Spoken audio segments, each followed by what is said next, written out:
Alors, on l'a vu avec la conversation précédente, à l'échelle du quartier, la circularité, elle ne se limite pas au réemploi des produits, des équipements ou des matériaux minéraux. Dans cette seconde partie de la matinée, je vous propose qu'on s'intéresse aux différents flux, justement, qui traversent les espaces publics et les espaces paysagers. Et ces espaces qui composent justement nos quartiers. Ces flux, ça peut être de la terre, de l'eau, de la matière organique. Et justement, la métropole du Grand Paris a structuré tout un ensemble d'actions pour soutenir les expérimentations circulaires dans l'espace public et pour intégrer l'économie circulaire dans la construction en général. Alors pour introduire cette nouvelle séquence, je vous remercie d'accueillir Monsieur Lemoine.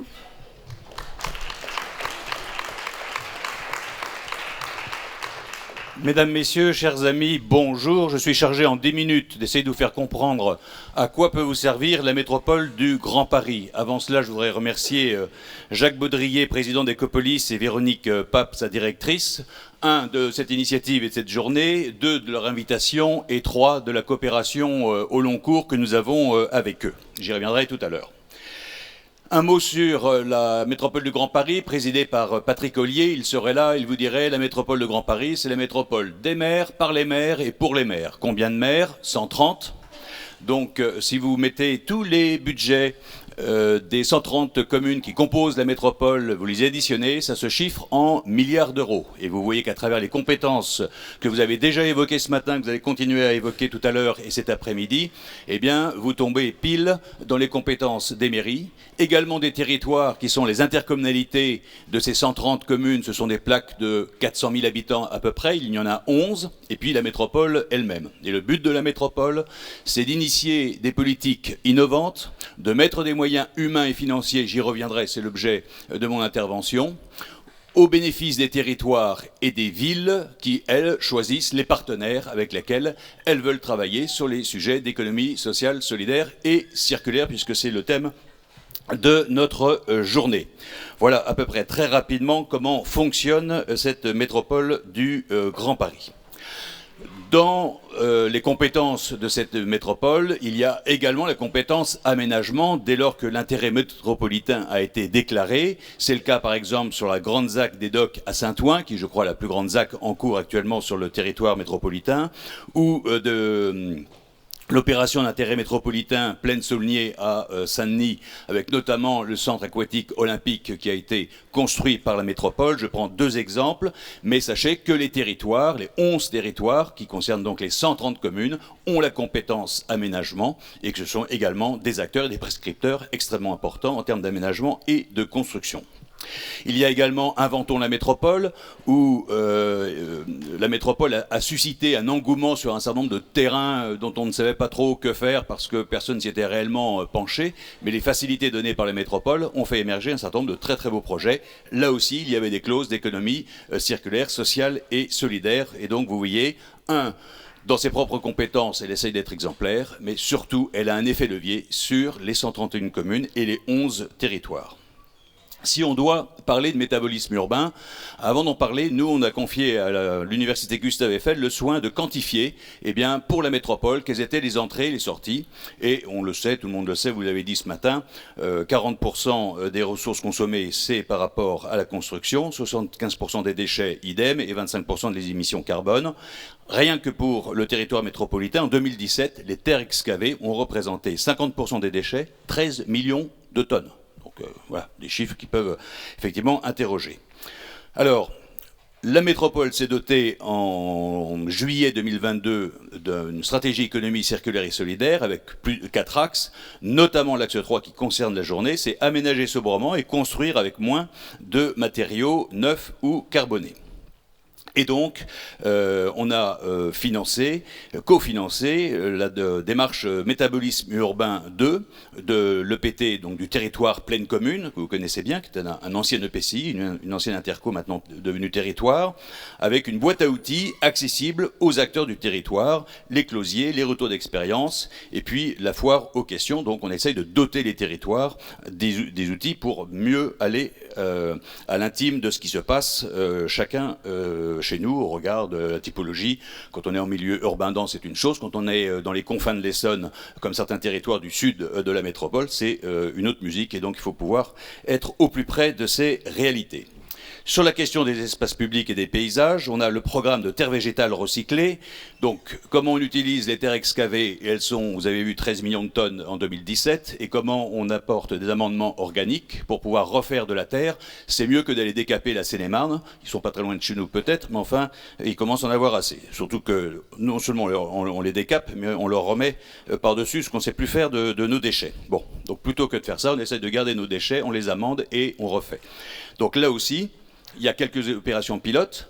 On a fait un appel à projet pour que des villes volontaires s'inscrivent. Ingénierie humaine pour les aider, parce que toutes les villes ne sont pas équipées en ingénierie suffisante. Aide financière dans des limites de 200 000 € sur 3 ans.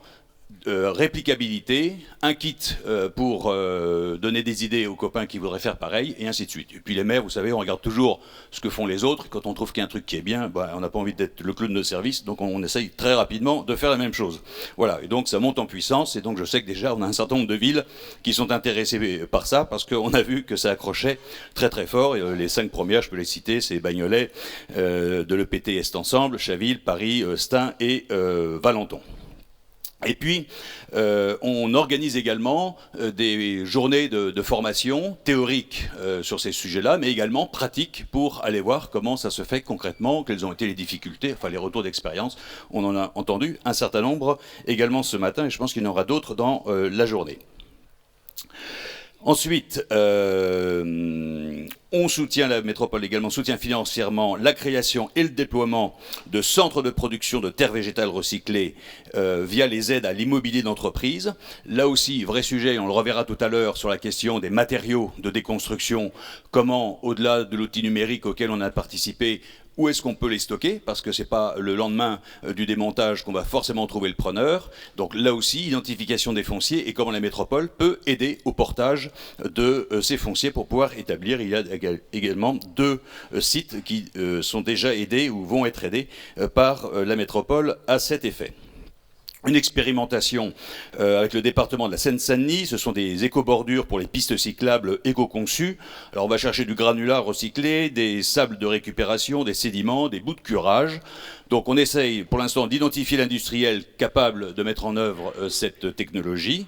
2, on expérimente sur un certain nombre de chantiers pilotes qui ont été répertoriés sur le département de Seine-Saint-Denis. Et 3, 6 succès, passage à l'échelle. C'est le maître mot de la métropole. On expérimente, on regarde, on tire les conclusions et ensuite passage à l'échelle de la métropole.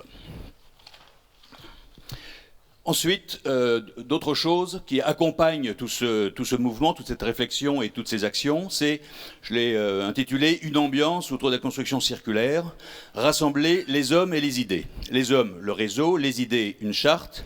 Et donc, c'est le club métropolitain pour une construction circulaire qui fédère les acteurs de toute la chaîne de valeur autour de l'acte de construire et de l'aménagement, autour de nombreuses sessions, pareil, théoriques, techniques, en salle, et puis pratique, et on va voir concrètement comment les choses se passent à travers le territoire métropolitain. Et une charte métropolitaine pour une construction circulaire, qui est un référentiel d'engagement partagé, réciproque, non contraignant. Il y a plus de 120 signataires sur cette charte, et le club, je crois, rassemble aujourd'hui à peu près 200 partenaires de toute la chaîne de valeur de la construction et de l'aménagement. J'en ai parlé rapidement des dispositifs d'accompagnement technique, sur notamment la rénovation circulaire des bâtiments publics avec 13 projets pilotes, piscines, écoles, centres municipaux et autres. Et ensuite, prêts d'ingénierie pour les collectivités qui ne sont pas suffisamment dotées, avec des aides collectives, des ateliers collectifs, animés d'ailleurs par Ecopolis, et puis des aides individuelles, projet par projet, en fonction des nécessités. Et donc, pareil, 13 communes qui sont parties, et une deuxième édition prochainement pour passer à l'échelle toujours le même leitmotiv. L'outillage numérique avec BTP Match, initiative de Pleine Commune, Est Ensemble et de la Ville de Paris. Un outil crédible et qui a fait ses preuves, je dirais déjà sur cette plateforme de 3 millions d'habitants, ce qui n'est pas mince. La métropole récupère le projet pour le passage à l'échelle des 130 communes et des 7,5 millions d'habitants de la métropole. Donc on est en plein dans ce passage à l'échelle avec cet outil BTP Match, qui facilite la rencontre entre l'offre et la demande des matériaux réemploi. Tout ça je l'ai dit. J'essaie de tenir mes 10 minutes, je sais pas où j'en suis. Et puis repérage des fonciers disponibles pour accueillir ces lieux de stockage, qui est une vraie question, en tout cas en milieu urbain dense. Voilà, sur la seconde couronne c'est plus simple, mais sur la première c'est un peu compliqué. Et puis pareil, des kits thématisés pour faciliter la duplication à disposition de l'ensemble des villes et des territoires. Alors, des dispositifs d'aide à l'immobilier d'entreprise pour les centres de réemploi, de reconditionnement des matériaux, je l'ai dit, centres de production des terres végétales, j'en ai parlé, et également des espaces logistiques urbains permettant une livraison du dernier kilomètre décarboné, ça fait partie, c'est dans notre package.